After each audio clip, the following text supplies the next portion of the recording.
Okay, hi everybody, welcome back to the channel. Becky's with me today. We're harvesting lettuce. Got an order going out to a customer. So don't forget, subscribe, like and share our videos. We're trying to grow the channel, and let's get to it. Okay, so here we are. And we just basically start pulling these towards us. We've done quite a few already.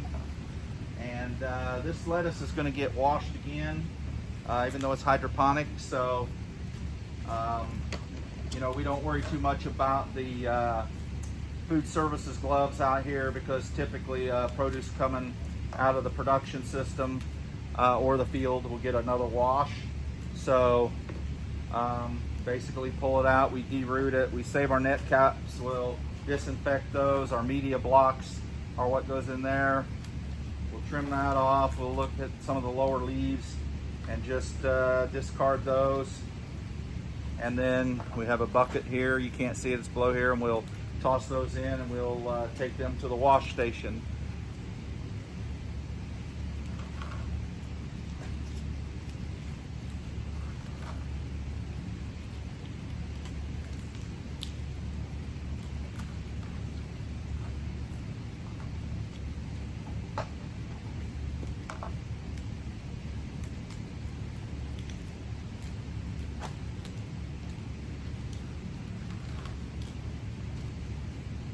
Got anything to add, Becky?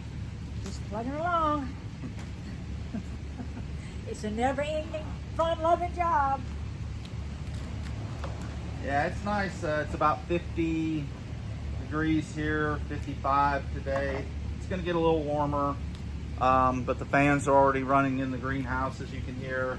It's holding at about 80. We've got our evaporative cooling wall running today, and so it's otherwise the temperature would be well over 100 in here already today. Even though it's only 50, 55 outside with that sun, it doesn't take long to heat this thing up. So we just only have about 3 cases going out today to a customer. This is romaine lettuce, and so it's been growing about 4 weeks in the hydroponic channels. If we let it go another week or two, it'll get bigger, and so we will do that with some of this romaine. It'll get a little bit bigger as we go through the harvest cycles, but as of right now, it's at about the size where, you know, our customers will take it and use it. And of course, we give a few extra heads. We typically follow the USDA terminal packaging, so cases of either 12s or 24s mean 12 heads or 24 heads. Other crops will do by weight or by, you know, measure bushel. Lettuces typically, especially the leaf lettuces, is typically by head, although you will get romaine hearts that'll be by the package. We don't grow them long enough to get the condensed hearts. Our customers like the romaine leaf better, and they get a little bit more, I guess, volume out of their case with the leaf. Mainly used a lot with salads and sandwich toppings. In reality, guys, it's a labor of love. We get to do this together, and it's personal self-satisfaction. Except for days when she might be mad at me. Oh, does that ever happen? No, never. And it's a good thing that I'm not too much of a girly girl, because I don't mind getting my hands dirty. Yeah, after 38 years in corporate technology and corporate technology management, it's sure a nice change of pace. Not sitting behind a desk or sitting on an airplane, and just being able to be out here and, you know, kind of outdoors. Even though we're indoors, it still feels outdoors here. And of course, when we're doing our field work, we've already got some crops in the field. We've got some radishes, a couple of varieties of radishes. We've got some arugula already planted. We're not to our last frost date though yet. Our average annual last frost date here is April 7th. if you look at, you know, kind of the almanac and the trends, 7th to the kind of the 15th. The 7th means that 50% of the time you'll have a frost after that date, and 50% of the time you won't. Last 2 years we've had a freeze, actually a 32-degree freeze on the first days of May here in North Georgia. So nothing's ever given. So you kind of have to look at, you know, the long-range weather and the forecast and see, you know, like we start looking around the first, second week of April and say, okay, does it look like there's going to be any other kind of storm system or front that's going to drag some cold air in? And, you know, you can get 10 to 14 days out, you know, you can get a pretty good idea.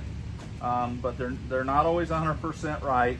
And we've gotten burned a couple of times. The last 2 years I've had about 300 tomatoes already out in the field, and 1st of May we get a freeze and kills them all. So that's part of the challenge and the risk, and it's just part of the game, you know, as we try to, you know, produce food for people.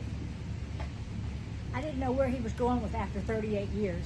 So I was going to have to correct him because I thought he was talking about how long we had been married. It's been 31 years, and we're still able to get out and do this kind of stuff together. And I'm not going to tell you that it's not fun, because it is. It took me a long time to get adjusted to it, but I have really started enjoying it. I had to go off camera there for a minute. We had a little friend that was in one of the lettuces. We always have to watch for that. You know, we try to follow all the organic guidelines with, you know, regard to treatments and such. And so, you know, we always have to be mindful to watch for, you know, some of our friends who like to hang out in the produce. But, yeah, that's just part of it as well. All right, so we now have the trays done that we were intending to do. Let me just flip the camera around. It'll be a little easier. Okay, as they say sometimes, pardon a mess. We're getting ready to plumb these lines over here up and get this other side of the rack. There's the romaine. Here's our remnants. Those will go compost. And as you can see, we've got some spinach down here. This is more lettuce. We got more lettuce going here. And then we got to get this glued together and pump installed in our reservoir to feed this side. And we've just been a little behind doing that because we've been growing all of these starter plants. We've got a contract where we're growing starter plants for another company. You know, and then they'll take them and they'll either plant them in their fields or they'll sell them retail. But once that frees up, we'll continue to put the hydroponic NFT channels in there. And then this side over here, we've got our experiment from this winter. We did betos. We were able to grow some tomatoes through November, December, January. We even pulled a pepper plant up from the field and put it in there. We washed the roots real good, and we didn't want to bring any pathogens in. And that actually, that flowered all winter, and we had a ton of jalapeno peppers off of that. So I think that experiment was a success. Now we just got to do the math on, you know, if we extend 300 beto buckets out and we have to run heat, you know, pretty much November through February, you know, is the payback there? Or, you know, less heat needed, we could run lettuce on both sides.